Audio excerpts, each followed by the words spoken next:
podcast Un fil jusqu'à toi. Moi c'est Pauline et je suis très contente de vous retrouver pour ce nouveau podcast tricot. Vous pouvez me retrouver si vous le souhaitez sur Instagram et sur Ravelry. N'hésitez pas à aller y faire un tour. Aujourd'hui nous sommes vendredi 14 novembre. Je reviens vous voir dans un autre décor. La dernière fois, vous m'aviez dit que les bruits de la circulation à l'extérieur ne vous avaient pas du tout dérangé, donc j'espère qu'il en sera de même aujourd'hui. Et puis, je prends ce moment pour qu'on partage un petit peu autour de ces tricots. La luminosité est ce qu'elle est aujourd'hui, automne oblige, donc on va faire avec. Vous n'aurez peut-être pas exactement les bonnes couleurs, mais on fait au mieux avec ce qu'on a. Allez, c'est parti!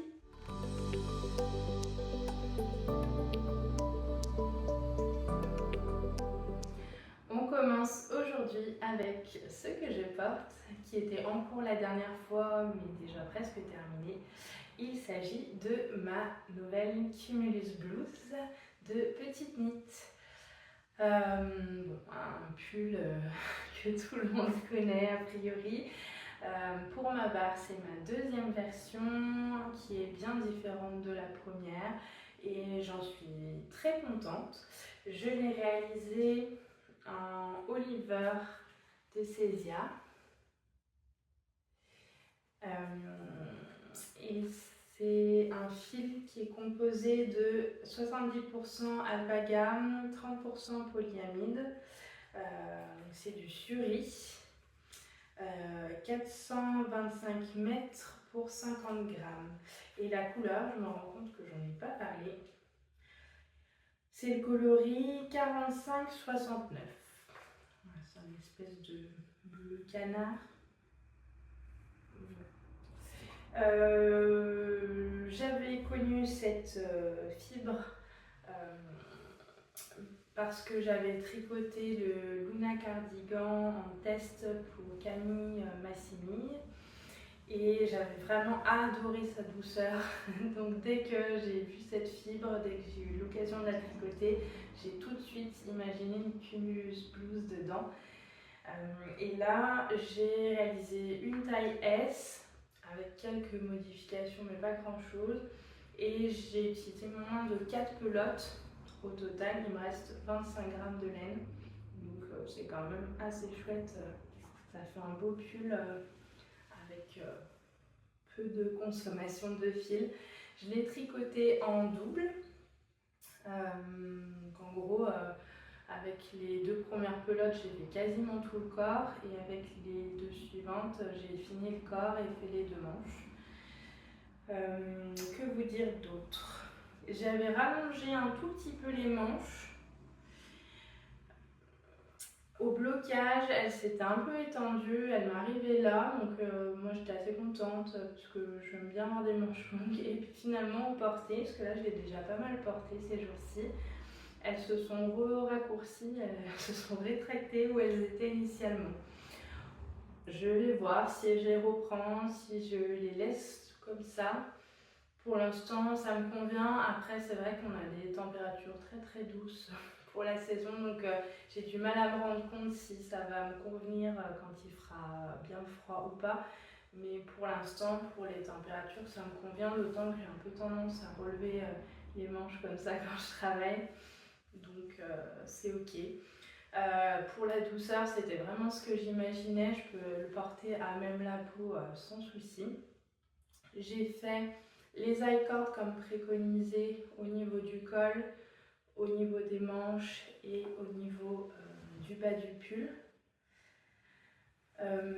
Mais j'ai fait les I-cords dans une demi-taille supérieure d'aiguille parce que je voulais vraiment pas que ça resserre trop. Moi j'aime bien quand même quand le décolleté est un peu ouvert.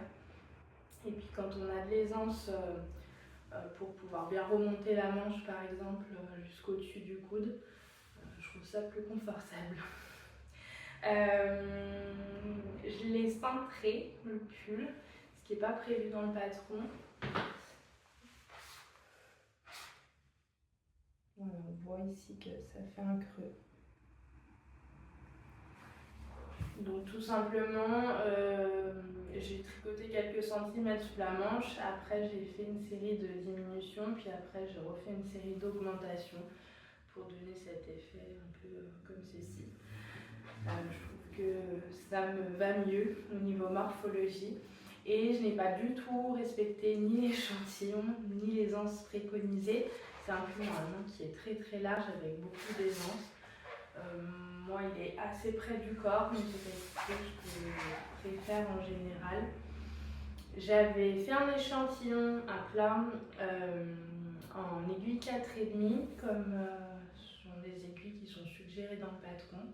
L'échantillon était parfait et je l'ai tricoté en aiguille 4 parce que d'une part, comme j'ai eu il y a quelques mois sur le bergamote une expérience malheureuse en faisant un échantillon à plat et en me rendant compte qu'en tricotant en rond, j'avais pas du tout le même échantillon, je me suis dit peut-être que ça sera un peu plus grand. Et puis, le niveau de la densité du tissu, ça me plaisait moyennement, je le trouvais un peu aéré et j'avais envie de mailles plus resserrées. Donc en aiguille 4, ça me convenait mieux. Donc, ce qui fait que je n'ai pas du tout l'aisance qui est préconisée par Petite Knit, mais moi, ça me convient très bien comme ça. Je le trouve très beau ce pull, je trouve que au niveau de la couleur, ça change un petit peu de ce que j'ai. C'est des pelotes que j'avais achetées en vacances à La Rochelle, à la mercerie rochelaise de Pauline. Voilà, très bien conseillé. J'avais beaucoup hésité sur la couleur parce qu'il y avait plein de jolies couleurs dans ce fil.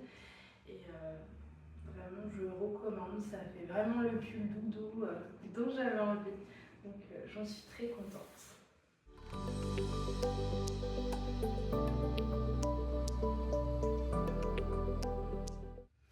Un autre projet que j'avais en cours la dernière fois et qui est terminé, il s'agit de mes chaussettes en taille d'écart qui se tricotent de la pointe vers la tige. Et les voici. Alors là, j'ai l'impression que vous les voyez noires. En fait, elles sont bleu marine et d'un bleu marine médium. Elle n'est pas trop foncée quand même. Vous n'aurez pas mieux. Donc c'est un patron pour l'historique que j'avais créé pour ma tricopine Cécile qui voulait monter des chaussettes en déca depuis la pointe pour pouvoir monter les deux en même temps. C'est vrai que quand on tricote deux chaussettes en même temps, c'est plus facile, je trouve, de les démarrer par la pointe que de les démarrer par la tige. Quand je les démarre par la tige, moi je triche tout le temps. Je fais le montage de l'une d'un côté, souvent je fais les côtes, et après je monte la deuxième, je fais les côtes, et ensuite seulement je mets les deux sur le même câble. Parce que je trouve que le montage des deux chaussettes par la tige, il est quand même assez fastidieux, alors qu'il est très très simple au contraire par les pointes. Je vous avais proposé pour celles qui souhaitaient de mettre en ligne le patron si ça vous intéressait. J'ai eu peu de retours, donc on verra. Par contre, il y a une personne, Florence, si tu passes par là, je te fais un coucou, qui a accepté de tester mon patron. Elle a pris la même taille que moi, parce que j'avais décliné en 3 tailles. Donc il y a du 40 mailles, 44 mailles et 48 mailles. Donc moi j'avais fait la taille initialement 48, mais j'avais tout défait parce que je me suis dit que le destinataire allait flotter dedans. Donc j'avais tricoté la taille 44 mailles. Je les ai tricotées en aiguille 3 parce que je tricote assez lâche. Mais je pense qu'elles sont tout à fait faisables en 3,5 avec une laine d'épaisseur d'écart. Et donc Florence a gentiment accepté de tester. Elle a fait la taille 44 mailles également.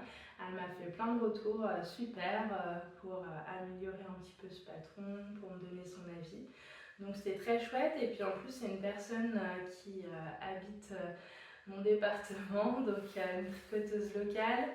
Donc c'est toujours sympa de découvrir d'autres personnes qui partagent la même passion dans le coin. C'est une belle aventure et je trouve que le tricot, c'est ça aussi qui est intéressant là-dedans. C'est tous ces échanges qu'on peut avoir autour de cette passion et que pour beaucoup, on n'a pas forcément dans notre entourage proche parce que les tricoteurs passionnés, dans le quotidien, on n'en rencontre pas tout le temps. Donc cette chaussette, elle est toute simple. Je vais en enlever une du... Hop. Voilà. Du bloqueur. Ah, vous aviez presque vu la couleur. Bon. Donc, comme je vous disais, on la démarre par la pointe ici, avec un Turkish Caston tout simple. On fait les augmentations pour la pointe. On déroule en jersey. Là, j'ai fait un talon à loubseur renforcé, donc il y a des augmentations au niveau du talon, le talonnet, puis le dos du talon. Pareil, je ne sais pas trop si vous allez voir. On voit pas grand chose. Bon, talon renforcé à mousser classique. Et après, on fait une tige. Moi, je l'ai faite assez haute parce que je l'ai pensée comme des chaussettes d'intérieur, un petit peu cocooning à mettre chez soi quand on a froid l'hiver pour bien se réchauffer les pieds. Voilà, donc une tige assez longue qui monte à peu près à mi-mollet. Voilà, pas grand chose à dire de plus pour ces chaussettes. Je suis contente d'avoir réalisé ce patron, je suis contente que ça fonctionne. J'aimerais bien voir si la taille 40 mailles fonctionne, s'il y a des volontaires, c'est toujours possible de tester. Sinon, peut-être qu'à l'occasion, je la testerai moi-même. Si vous êtes intéressé pour que je partage ma petite recette gratuitement, faites-moi signe, c'est avec plaisir. Si vous n'êtes pas intéressé, je vous en veux pas, il n'y a pas de problème. C'est une belle aventure, je trouve, que de réaliser ces petites chaussettes. Elles n'ont rien d'exceptionnel, hein, c'est des chaussettes vanille toutes simples. Mais bon, c'est chouette quand on ne trouve pas un patron tel qu'on se l'imagine de pouvoir se créer. Voilà pour ces chaussettes en déca.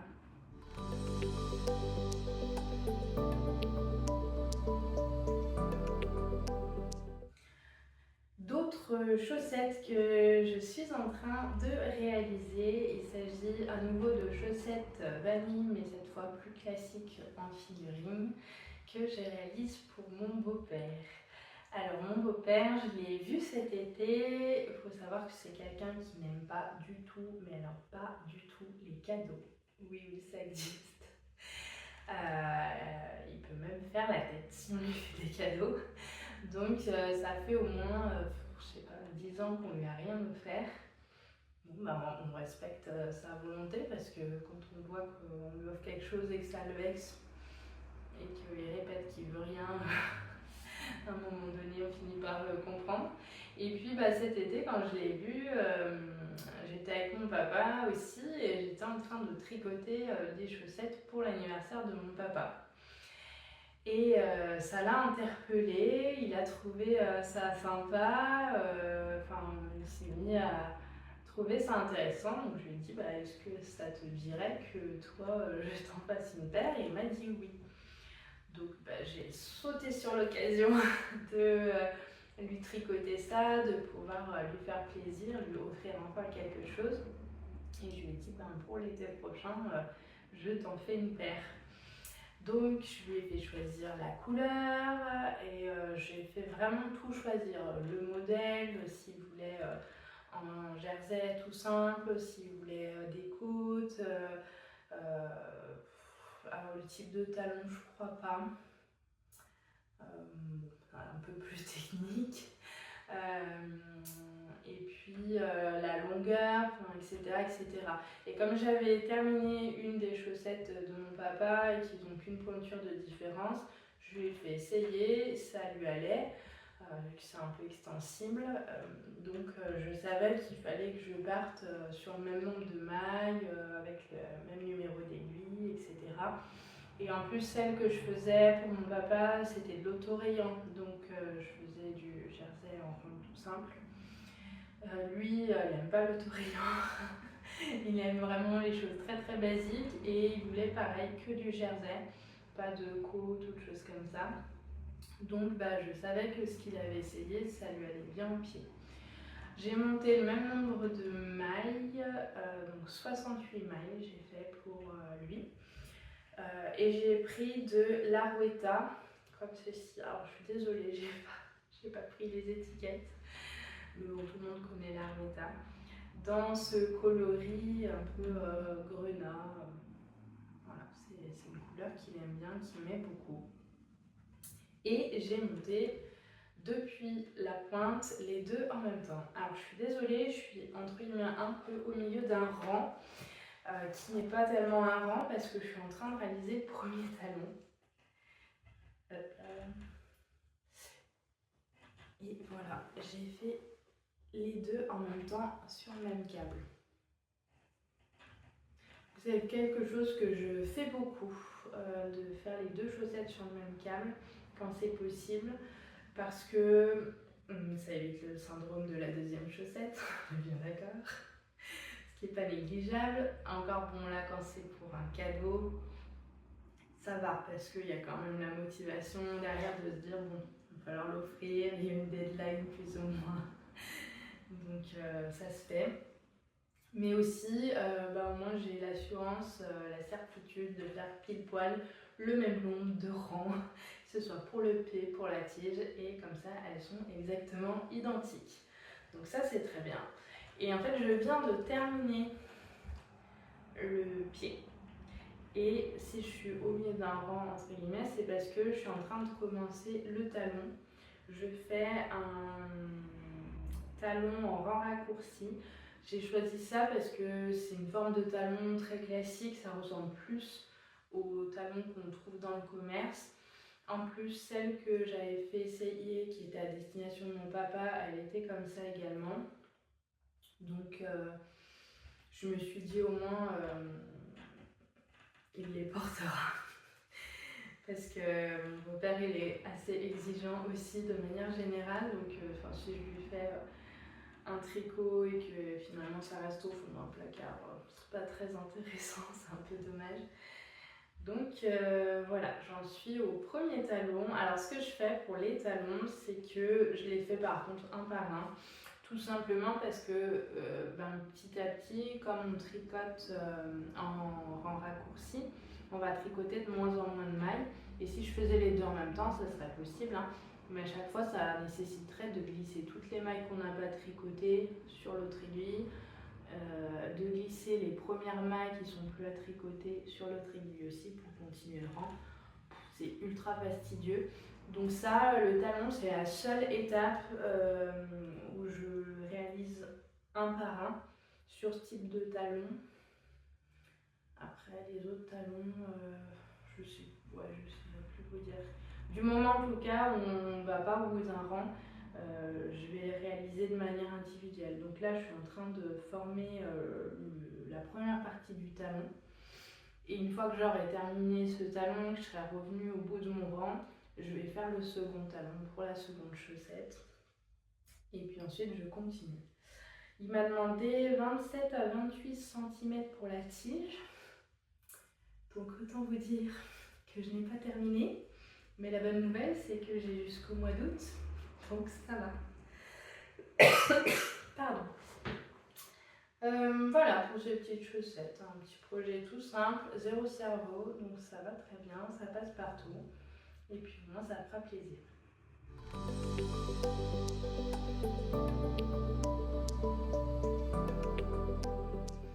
Je vous avais parlé il y a 2 épisodes de ça, d'un projet dans lequel je voulais me lancer parce que j'ai reçu de la part de mon chéri une box dans laquelle il y avait une laine en particulier Et donc c'était une box surprise de une maille à la fois. Ils ne connaissaient pas le coloris. On l'a découvert quand j'ai ouvert la box. Et quand j'ai vu ces coloris, donc il y avait 3 écheveaux plus 2 mini, je les ai vraiment tout de suite imaginés dans un projet en particulier. Ces coloris hop, sont ici. Je me fais tomber. Et ici. Donc la laine principale et le mini, bien sûr. Et tout de suite, j'ai imaginé quelque chose, un pull, un gilet avec des roses. Sauf que des pulls, j'en ai plein et que j'ai encore des projets de pulls à venir et des gilets, j'en ai quasiment pas. Ou en tout cas, je ne les porte pas parce que je vous en avais parlé brièvement aussi, mais je considère que j'ai raté à peu près tous les gilets que j'ai réalisés. Il y a toujours quelque chose qui ne va pas. Donc c'est un peu ma bête noire. Mais en même temps, je me dis qu'il m'en faudrait, que c'est vraiment un objet utile, un gilet, du fait de sa praticité pour l'enlever et le remettre comme on veut. Donc je me suis lancée sur un gilet. Et pour faire simple, je n'ai pas trouvé le patron idéal que j'avais dans ma tête. Donc je me suis dit que j'allais inventer le patron. Rien que ça. Voilà, je vous avais montré un petit échantillon que j'avais fait. Donc pour le patron, j'ai un peu imaginé la forme de gilet que je voulais. J'ai pris des mesures à différents endroits du corps. J'ai calculé le nombre de mailles à peu près qu'il me faudrait à chaque partie. Donc ça me donnait une idée des augmentations, de la rythmicité, etc. C'est freestyle, hein, parce que je ne suis pas du tout designer tricot. Donc on verra ce que ça donne. Je voulais qu'ils partent du haut vers le bas, parce que je trouve ça quand même plus confortable. Et donc j'avais dessiné mes petites roses comme je les voulais, parce que pareil, j'ai pas trouvé sur internet exactement le dessin que je souhaitais. Donc j'ai bidouillé, j'ai fait mon dessin. Et j'avais fait un échantillon en rajoutant ce vert que j'avais eu dans une autre box. Donc ça c'était la box de Noël.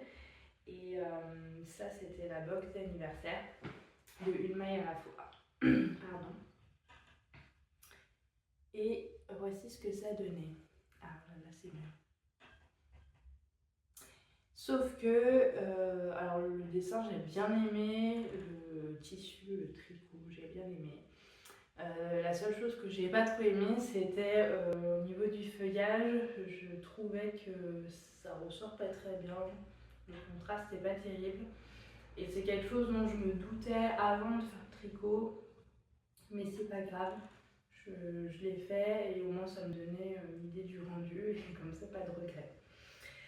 Donc j'ai gardé le rose, j'ai gardé le rouge qui me convenait bien et j'ai changé le vert. Alors tant pis, j'ai pris celui-ci qui est de Eline Hélène et le coloris vert forêt. Je ne sais plus et je n'ai pas l'étiquette sur moi, vous me pardonnerez, mais je pourrais vous le redire. C'est un écheveau entier, j'en ai besoin de peu. Bah là d'ailleurs j'ai utilisé normalement tout ce qu'il me fallait. Donc ça m'ennuie un petit peu de l'entamer. Mais d'un autre côté je me dis souvent quand on tricote quelque chose à un écheveau, on a quand même des restes. Donc pour un peu ça passera largement pour un autre projet.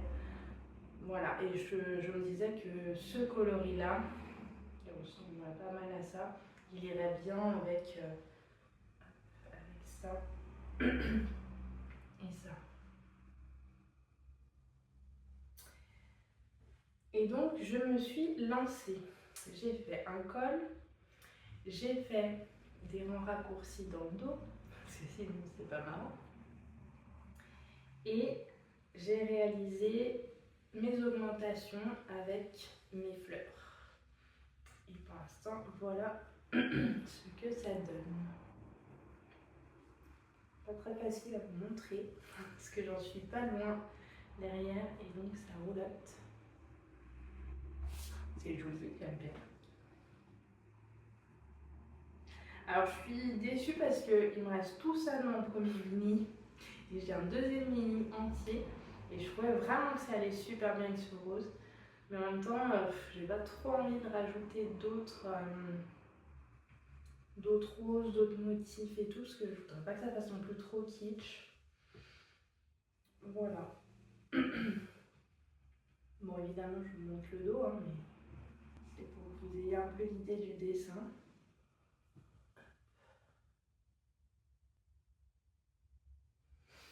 Donc, je vous montre ça aujourd'hui, mais en ne sachant toujours pas si ça va être un top ou si ça va être un gros flop, parce que peut-être que ça n'ira pas du tout à la fin. Je sais pas, c'est du total freestyle. Enfin, freestyle, je prends des notes, j'essaye de bidouiller un truc, mais bon, c'est pas du tout mon métier, comme je sais, donc je ne sais pas si ça va le faire.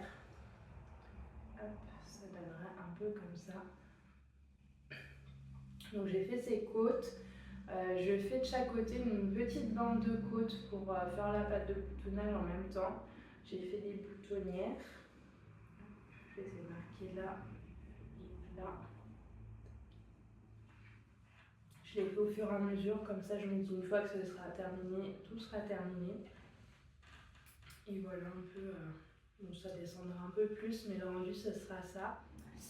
On a été coupé faute d'espace disponible sur la mémoire. Donc je vous disais que là j'en suis à l'étape où il faut encore que j'augmente pour les raclants du gilet. Donc il faut que je calcule par rapport au nombre de mailles totales que je vais avoir au niveau de la poitrine avant la séparation corps et manches, le nombre d'augmentations qu'il va falloir que je fasse, et donc il faut que je calcule par rapport à ça où vont être mes manches pour que je puisse faire les raglans au bon endroit de préférence. Voilà, on verra ce que ça donnera, j'y vais par petites étapes. J'ai adoré tricoter ce jacquard, je me suis vraiment fait plaisir, il est allé assez vite. J'ai inclus des augmentations dans le jacquard. Et puis, affaire à suivre. Alors c'est vrai que je fais par petites étapes parce que là, comme je viens de vous expliquer, j'ai toute une étape de calcul à faire. Donc il faut que j'ai du cerveau disponible. C'est pas à 21h, 22h le soir que je me mets à ce genre de choses. Mais ça avance petit à petit et puis on verra. J'espère vraiment qu'à la fin, il sera joli, qu'il sera portable, qu'il sera cool. Je serais vraiment fière. Et puis si c'est un flop, tant pis. J'aurais essayé, j'aurais été au bout de mon idée. Et c'est pas grave, c'est des choses qui arrivent. Que vous dire de plus? La laine rose, c'est une single. Donc elle risque de boulocher un peu au porté. Mais en même temps, comme j'avais 3 écheveaux, je ne me voyais pas faire autre chose qu'une grosse pièce.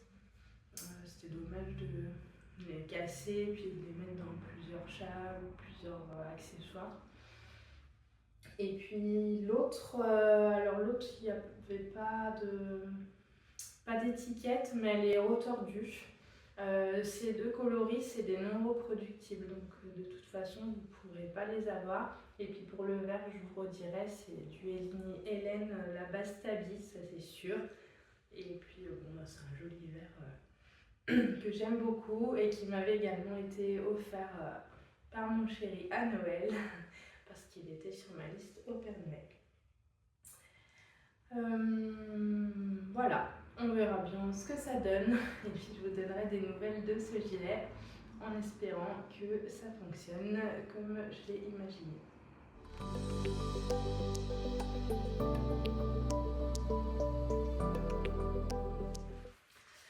Aujourd'hui, je ne peux toujours pas vous dévoiler le projet sur lequel j'ai travaillé le mois dernier, qui est un patron d'une teinturière, son premier qui va sortir pour le CSF. Donc il faudra patienter encore un petit peu.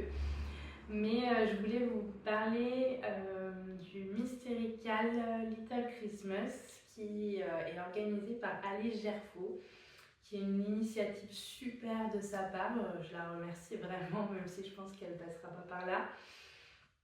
Il s'agit d'un pull de Noël, un pull en jacquard en mystérical. Alors en mystérical c'est quoi? C'est un cal, c'est un knit long. Donc on tricote une même pièce tous en même temps. Et mystérie parce que on ne sait pas ce qu'on tricote. Ce qu'on sait, c'est que c'est un pull, donc c'est un pull enfant, je crois de 6 mois à 12 ans si je ne dis pas de bêtises, donc il y a quand même pas mal de taille. On sait que c'est sur le thème de Noël et qu'il y aura du jacquard, et c'est à peu près tout. Moi j'ai tricoté plusieurs pièces d'Ali Gerfaux, le Little Fox, le Little Bee, le Little Glass, le bonnet Little Fox. J'ai adoré à chaque fois tricoter ces ouvrages, et là je trouve ça super sympa de pouvoir tricoter cette pièce pour des enfants. C'est un cal, un mystery cal qu'elle propose gratuitement en plus. Donc pendant toute la durée du cal, vous avez accès gratuitement au patron. Donc vraiment, si ça vous dit, lancez-vous. Alice, elle est super gentille, elle est super abordable. Elle va faire a priori des vidéos étape par étape pour qu'on puisse bien réaliser son patron et qu'on puisse être aidé si on n'est pas à l'aise en jacquard. Donc il y a tout ce qu'il faut pour se lancer. Donc je suis allée choisir des petites couleurs. Je vais le faire pour mon petit garçon. Je vais faire une taille 4 ans rallongée, je pense, parce que mon petit garçon il est tout mince et il est grand quand même, mais j'ai peur qu'en largeur, si je prends du 6 ans, il flotte dedans. Donc je vais partir là-dessus et j'ai choisi ces couleurs.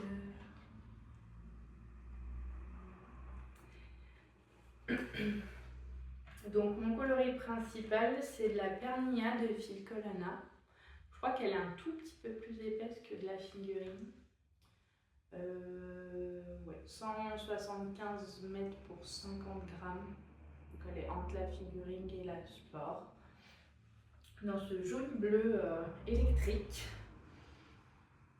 J'ai pris du rouge parce que c'est Noël, c'est un pull de Noël. Donc j'ai pris de la Harwetta tout simple, en me disant que ça pourra me resservir pour des chaussettes si besoin, si j'ai des restes. En Harwetta toujours, j'ai pris cette beige. Alors ça c'est la couleur 971, ça c'est la couleur 218 et la Pernia, la couleur 337. Voilà, et puis elle conseillait de prendre un blanc ou un écru, Alice, donc c'est la couleur 01 en or, c'est un reste que j'avais de drops. Sachant que si vraiment j'en ai pas assez, de la écrue, j'en ai plein, pas plein les placards, mais presque, dans plein de qualités, de marques différentes. Et puis j'ai regardé, parce que parfois certaines écrues sont plus blanches, plus jaunes, etc. J'en ai qui sont sur des tons très approchants, comme en plus on sera sur des sections de jacquard. Ça se verra pas trop, je pense, si je change d'écrue, ça sera pas très choquant. Donc voilà, j'ai trop hâte de commencer. Ça commence le dimanche 23 novembre, si je ne dis pas de bêtises. Et ça va être super sympa. Dites-moi si vous aussi vous participez à ce mystérical, si vous avez déjà trouvé votre combo. Je me suis aperçue après coup que ce combo de couleurs ressemblait beaucoup à celui que j'ai choisi pour le Little Glass, qui est pour mon petit garçon aussi. Mais le Little Glass est un gilet, là on part sur un pull. Le Little Glass c'est un thème été avec des poissons, des bateaux. Là on est sur un pull de Noël. Le Little Glass est en coton, là on est sur de la laine. Et puis la dominance des couleurs sera pas pareille, parce que sur le Little Glass j'ai une dominance de beige et là je vais partir sur une dominance de bleu. Donc ça passe, je pense que mon fils ne râlera pas. Voilà un petit peu pour ces futurs projets, j'ai très hâte de commencer. D'autres choses dont je voulais vous parler, j'ai découvert un autre podcast local très sympa qui s'appelle Loop and Talk. qui est animé par Clara et Pascal en duo dans la boutique de laine de Pascal. Donc je vous mettrai le lien en barre d'infos, n'hésitez pas à aller les voir, à les soutenir aussi. J'adore vraiment leur podcast, leur duo est très dynamique. Pascal est confirmée en termes de niveau de tricot. Clara est plus débutante, mais si on ne le sait pas, on s'en aperçoit pas. Elle tricote beaucoup de choses, elle donne plein d'inspiration, que ce soit sur les fibres, que ce soit sur les modèles. Donc n'hésitez pas à passer les voir. Et puis je voulais vous raconter aussi une petite anecdote. Je me suis engagée dans quelque chose d'un peu fou, mais on verra. J'ai découvert qu'un cousin éloigné, mais avec qui je m'entends très bien, avait des moutons. Donc je suis allée voir ces petites bêtes il n'y a pas longtemps. Et puis voilà, on discutait un petit peu, on rigolait. Ils étaient très très beaux ces moutons. Et à un moment donné, je pose la question fatidique de qu'est-ce que tu fais des toisons une fois que tu les tonds?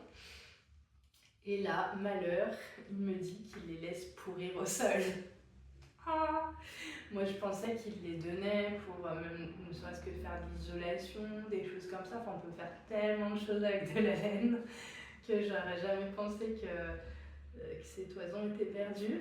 Et du coup, je lui dis, mais c'est trop dommage, tu pourrais en faire tellement de choses, etc. Et il m'a dit, si tu veux, prochaine tonte, je te les donne. Ok. Donc voilà, alors je ne sais pas quand est la prochaine tonte, j'imagine que c'est pas avant le printemps. J'ai un peu de boulot parce qu'il va falloir que je me renseigne sur comment on nettoie les toisons, comment on les trie, qu'est-ce qu'on en fait, etc., etc., etc. Si vous avez des infos, des tuyaux, quoi que ce soit, pareil, je veux bien que vous me laissiez un petit commentaire pour me donner vos astuces, vos conseils, etc. Parce que moi, je pars du niveau 0, je ne connais rien. Mais je me dis, dans le pire des cas, si j'arrive rien à en faire, elles finiront dans le même état où elles devaient finir leur vie au départ. Donc c'est pas très grave. Et si j'arrive à en faire quelque chose, c'est cool. Je me dis, ça peut être juste aussi en les ayant bien nettoyés, de faire du rembourrage pour des coussins, pour des peluches, etc. Filer, je ne sais pas, en plus je n'ai jamais filé de ma vie. Alors je peux m'y mettre, en plus en ce moment j'ai vu que c'était très à la mode et que c'était plutôt très apprécié, donc pourquoi pas. Mais je pense qu'il faut déjà faire toutes les étapes d'avant, donc on va pas s'emballer. Voilà, c'était rigolo, j'ai trouvé, et je voulais vous partager ça. Donc n'hésitez pas à me dire si vous avez des petites astuces ou des endroits où je pourrais me documenter, etc., etc. J'ai un peu le temps, mais je pense que ça va être quand même pas mal de boulot quand on part de zéro. Voilà pour ce que j'avais envie de vous partager aujourd'hui. J'ai été un peu speed, je suis désolée, mais je n'ai pas beaucoup de temps devant moi. Je vous souhaite une très très belle journée, un bon week-end, plein de beaux tricots, et puis je vous dis à bientôt. Je voulais aussi vous remercier pour tous vos abonnements. Merci. Il y a plein de nouvelles personnes qui arrivent encore sur cette chaîne. N'hésitez pas à vous abonner si ce n'est pas déjà le cas. Bienvenue aux nouveaux. Merci aux anciens de revenir. Ça me fait super plaisir. N'oubliez pas de laisser un petit pouce en l'air pour m'aider à référencer ma chaîne. Et puis j'attends vos commentaires. Ça me fait toujours super plaisir et j'adore vous répondre à chaque fois. Gros bisous et puis bon tricot!